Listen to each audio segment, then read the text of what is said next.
கரெக்டாக நான் இப்போ 4th படிச்சுட்டு இருக்கேன். அப்போலாம் கவர்மெண்ட் ஸ்கூல் வந்து எப்போ பார்த்தாலும் கலர் ட்ரெஸ் போட முடியாது. ஒன்று பர்த்டே அன்னைக்கு போட முடியும், இல்லை ஃபெஸ்டிவலுக்கு மறுநாள் போட முடியும். அவ்வளோதான். மிச்ச நேரம் போட்டோம்னா அடி வெளுத்து போடுவாங்க.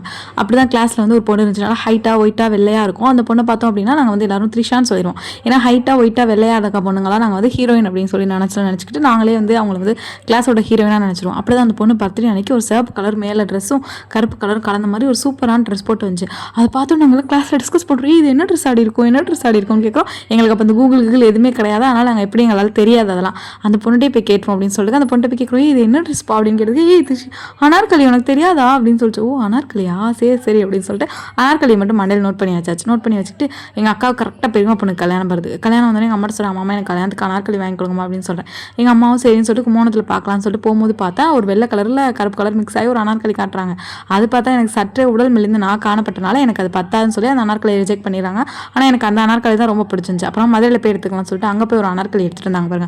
மேலே நல்லா நீல கலர், கீழே நல்லா ஆரஞ்சு கலர், சிலுக்குச்சான்னு சொல்லுவாங்க இப்போ அந்த ட்ரெஸ்ஸை போட்டால். அந்த ட்ரெஸ் தான் எங்கள் அம்மா எடுத்து வந்தாங்க. அதை போட்டுக்கிட்டு நான் கல்யாணத்தில் ஆடின ஆட்டம் இருக்கே, இதெல்லாம் இப்போ நினச்சாலும் அவ்வளோ சிரிப்பாக இருக்குது. இந்த மாதிரி உங்கள் லைஃப்பில் இதான் நடந்திருக்கும்ல?